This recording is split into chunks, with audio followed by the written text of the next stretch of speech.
Hi friends, ಎಲ್ಲರೂ ಬನ್ನಿ. ನಿಮಗೆ ಬಿಗ್ ಬಾಸ್ ನಡೆದಿರುವಂಥ ಸ್ಪಾಟ್ ತೋರಿಸ್ತೀನಿ. ಇದೇ ಹಳೆ ಬಿಗ್ ಬಾಸ್ ಮನೆ ಸೀಸನ್ 10 ಇಲ್ಲೇ ರೆಡಿಯಾಗಿತ್ತು. ಅವಾಗ ಇದೇ ಮನೇಲಿ ಎಲ್ಲ ಕಂಟೆಸ್ಟೆಂಟು ಎಲ್ಲ ಇದ್ದಿದ್ದು. ನೋಡಿ ಎಲ್ಲಿದ್ದೀವಿ ಅಂತ ಹೇಳಿದ್ರೆ ಕರೆಕ್ಟಾಗಿ ಎಕ್ಸಾಕ್ಟಾಗಿ ಗಂಗೇರಿ ದೇವಸ್ಥಾನ, ಮುಕ್ತಿನಾಗ ದೇವಸ್ಥಾನ ಹಿಂದ್ಗಡೆ ಇದೇ ಜಾಗ. ಅಲ್ಲಿ ದೇವಸ್ಥಾನ ನೋಡಿ, ಇದು ಬಂದು ಎಲ್ಲ ದೇವಸ್ಥಾನ ಇರೋದು. ಅದರ ಪಕ್ಕದಲ್ಲಿ ಇಲ್ಲಿ ರೋಡ್ ಇದೆ, ಈ ಕಡೆಯಿಂದನೂ ಬರ್ಬೋದು. ಈಗ ಎಕ್ಸಾಕ್ಟಾಗಿ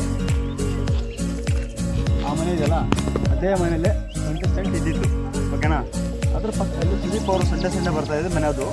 ಅದ್ರ ಪಕ್ಕದಲ್ಲಿ ನಮ್ಮ ಹತ್ರ ಜನಗಳು ಕೂತು ನೋಡ್ತಿದ್ವಿ. ಇದೇ ಬಿಗ್ ಬಾಸ್ ಮನೆ, ಬಟ್ ಅಲ್ಲಿ ಗೇಟ್ ಇದೆ, ಮೇನ್ ಗೇಟು. ನಾನು ನಿಮಗೆ ತೋರಿಸ್ತೀನಿ, ಆಮೇಲೆ ಜೂಮ್ ಮಾಡಿ ತೋರಿಸ್ತೀನಿ, ಆದಷ್ಟು ನೋಡ್ತೀನಿ. ಜೂಮ್ ಮಾಡಿ ತೋರಿಸ್ತೀನಿ ನೋಡಿ ಹೆಂಗಿದೆ ನೋಡಿ ವಾತಾವರಣ. ಜಾಗ ಎಲ್ಲ ರೌಂಡ್ ಆಗ್ತವೆ ಹೊರಗೆ ನೋಡಿ. ಇದೆಲ್ಲ ವಾತಾವರಣ ಈ ಥರ ಇದೆ. ಹಳೆ ಬಿಗ್ ಬಾಸ್ ಆಗಿರುವಂತಹ ಜಾಗ, ಇದೇ ಬಿಗ್ ಬಾಸ್ ಇದೆ ಅಂತ ಮುಂದಿರುವಂಥ ಜಾಗ.